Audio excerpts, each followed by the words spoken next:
Okay, what is up, everybody? Back for day 10. I think it's day 10 of doing every day. And today I am going to learn how to use Photoshop. And specifically, how to cut out an image, remove the background to place that cutout into something else. I've always wanted to learn how to do it. I've always been too lazy to do it. But now, since I have you holding me accountable, I'm going to do it. I'm going to do it. So, I've got my free trial of Adobe Photoshop for 7 days. So, the next 6 days, every day I'll probably be learning something on Photoshop because I don't want to pay for it unless I really fall in love with it. So, guys, let's get into it. But actually, I want to thank Lars for commenting on a couple of the videos, saying that he liked it, saying that it was funny. Really appreciate it, Lars. Thanks a bunch. I hope I can continue to make you laugh. So, guys, without further ado, let's do this. So here's my Photoshop, of course, 7-day free trial. Here is a video, how to cut out an image, remove and delete a background. So I'm going to follow just like this as we normally do. Let's do it. How are you all doing? This is Vertic Designs here, and this is another background removal tutorial. The last one we talked about the pen tool and how that is the best way to remove the background. This time I'm going to show you a much quicker and easier way of doing it, and it is just going to be almost as accurate as the pen tool. First thing you want to do is import your image by simply dragging it into the work area or going to File and Open. Yep, I have this image. When I was in Berlin, the mirrors had a light around the edge of it and it made your eyes look crazy. I clicked remove. Oh shit. Just did that. I just screwed up. Where did it go? Let's see. Recent. Date open. It wasn't screenshot, was it? No. I don't think so. Damn it, guys, I've got to send it again because I just totally deleted it. Because I wasn't selected on Photoshop. Damn it. Need to focus. Focus. Oh, it's already there, actually. Well, guys, just being a little dumb. Okay. Okay, let's just put it on desktop if that is what the issue is. And then let's throw it in here. There's that pretty face. Okay, step 1 complete. Also want to go to the layer, and where it says background, you want to left click on this lock to unlock it to be a layer. You want to hold Alt on your keyboard and use the scroll wheel to go up so you can zoom into your image. If you can't do it this way, you can go to the zoom tool, which is right here, and that will let you do it that way. The tool that we're going to be using is the third tool down. To get to it, you can either press L on your keyboard, or you can go here and right click on it and it will be the bottom one. Basically, the way that this tool works is similar to the pen tool, where it uses dots to go around and select certain objects, but this one will automatically detect where the outline is and the computer will plot it down for you. And all you got to do is pretty much guide it around the object that you wanted to select. Now, in the last video, I mentioned that it's not as accurate, and that is true, but you can adjust the settings to make it more accurate. There's a few things that you need to know, first of all, about the selection tool and the magnetic lasso tool. The first thing is these options right here. If we only use this option right here, which is the first one, and we create a selection right here, and we want to, let's say, add on to this one, we won't be able to. It will give us a separate selection. It will give us a brand new one. If we press Ctrl and D to deselect this and select the second option, this will allow us to add on to this right here. And you can see now you have a plus next to it. And if we create another one, we now have two shapes inside each other which merged together. The third option is all about cutting the current selection. As you can see, we have the opposite effect now. It is turned into a minus, and we can actually take it away from here,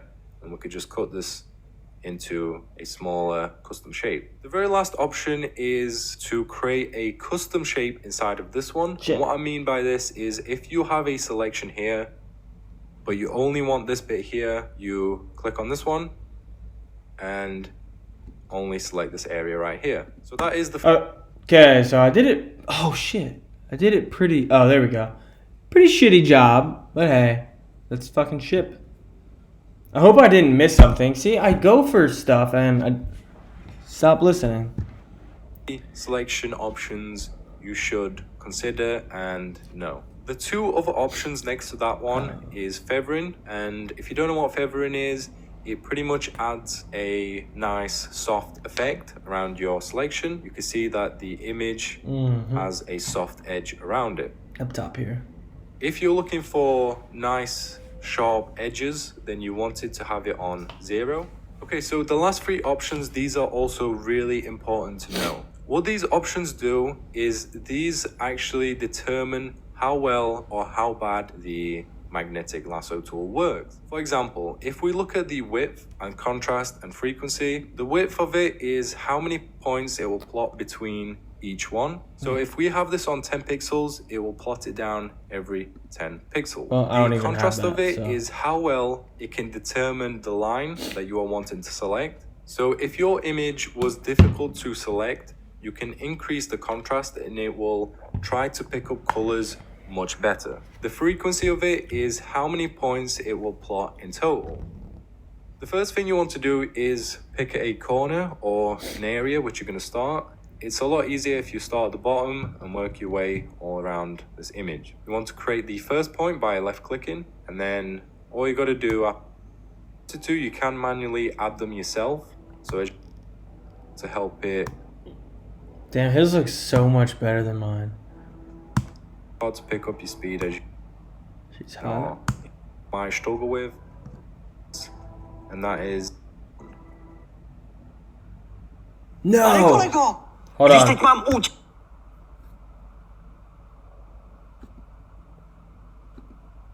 That's never happened before. Sorry, guys.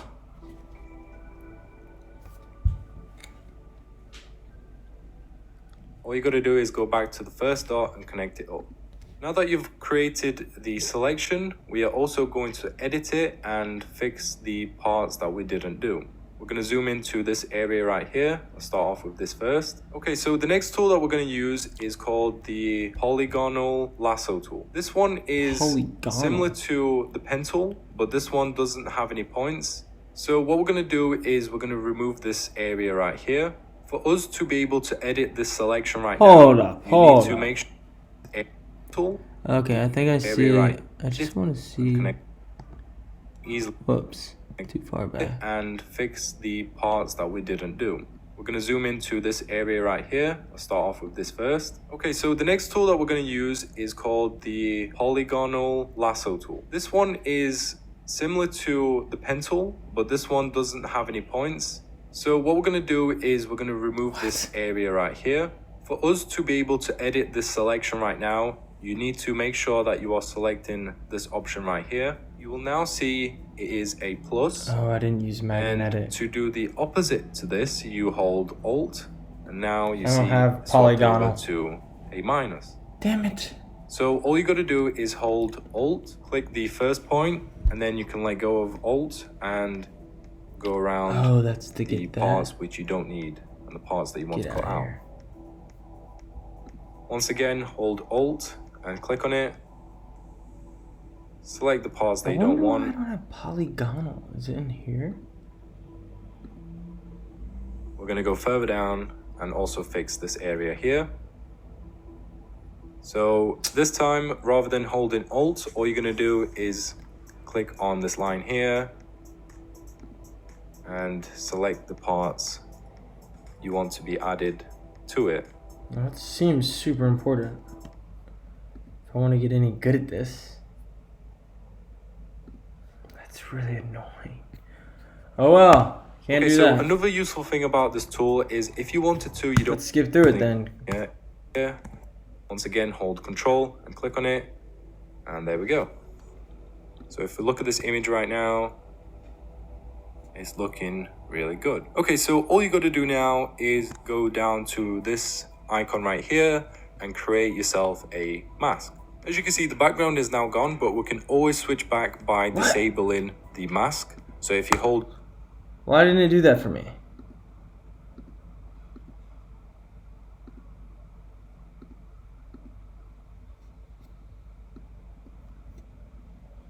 Mask.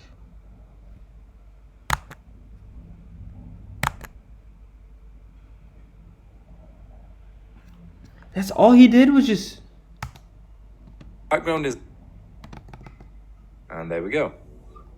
So if we look at this image right now, it's looking really good. Okay, so all you got to do now is go down to this icon right here and create yourself a mask. As you can see, the background... Okay, well, that is accurate. Let's see. Oh, it worked that time. Yay! Oh god, that's pretty shitty, but oh well.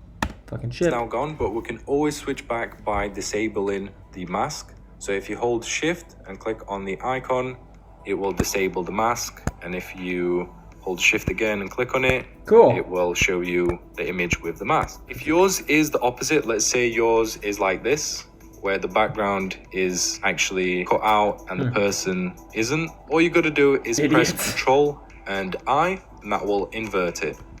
Okay, so to fix up the hair, what we're gonna do is we're gonna use the brush tool, and we are... There's no such thing as a I don't know if you can hear me right now, even though I can't hear it. We're going to select a black color. Make sure you go up here and set this one to feathering. Oh shit, then, what am I doing?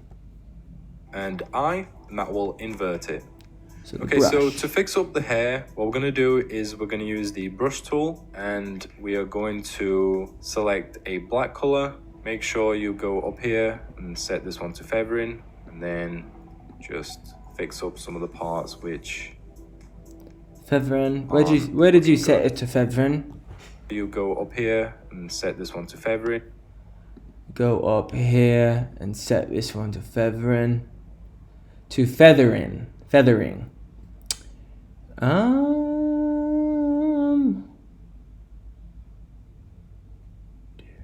Where is he doing this? Select a black color. Make sure you go up here. Okay, so it's that thing. This thing. But dude, I don't freaking have feathering. And set this one to feathering. Is it general brushes? Set this one to feathering. Dry? Shit, it's not what I wanted. I want to see the different dry.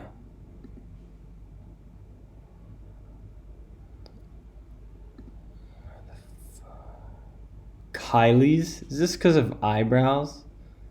My gosh. Girls, I bet, really use this for all of their Instagram pictures.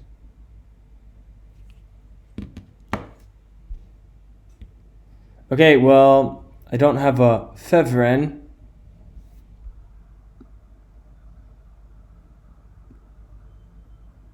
So, fuck it. Unless it's somewhere here. No. Nope. Not here.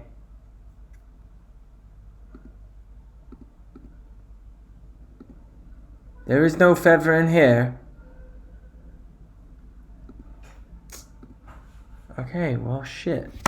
And then just fix up the parts which aren't looking good. Okay, let's see if this is gonna work like here. Oh my gosh, no. Oh, because that's my neck. It looks super weird like that.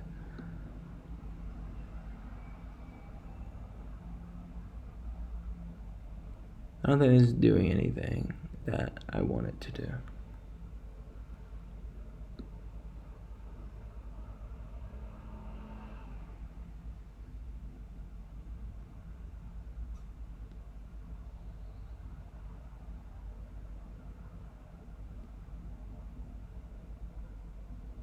Got a pretty steady hand, huh? But no, I don't want any of that. Is that Feverin? No.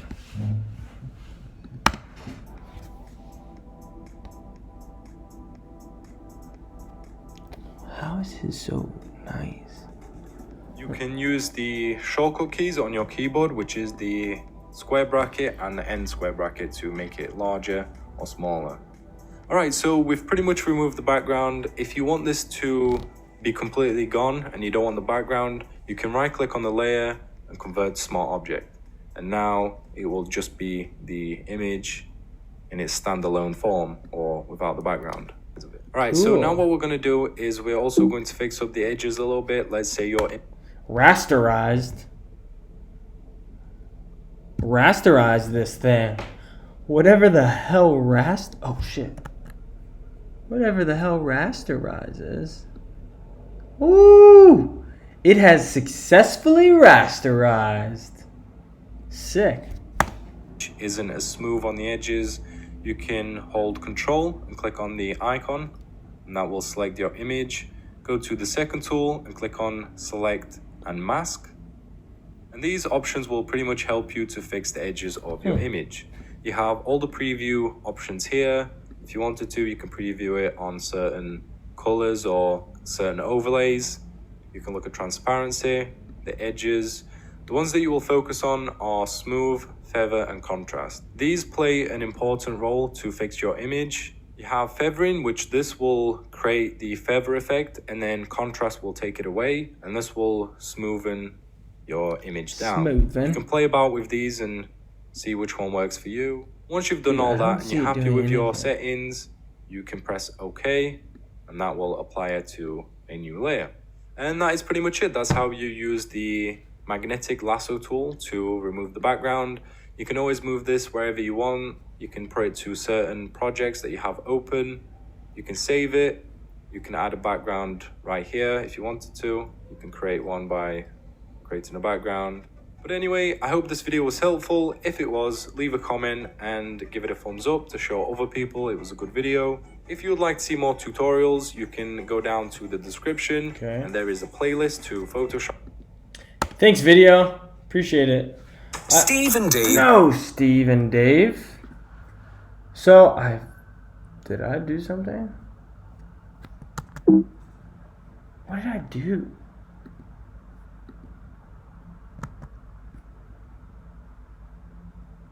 Is it still rasterized? As long as it's rasterized. Yep, it's rasterized. Okay, I just want to throw a black background on here. Make it feel like space.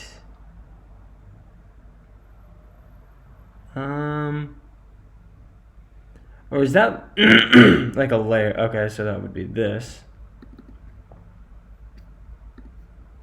What is this? That means take it away, right? Let's make it black. Is that right?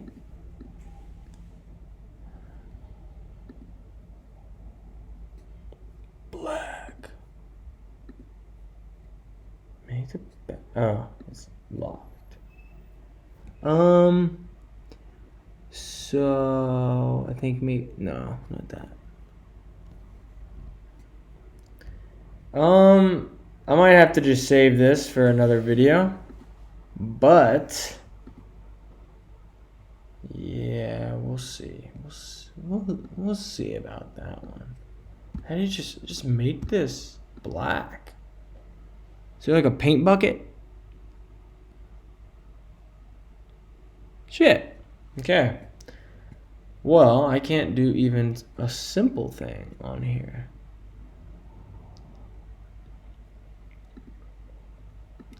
Make it black. Make it black.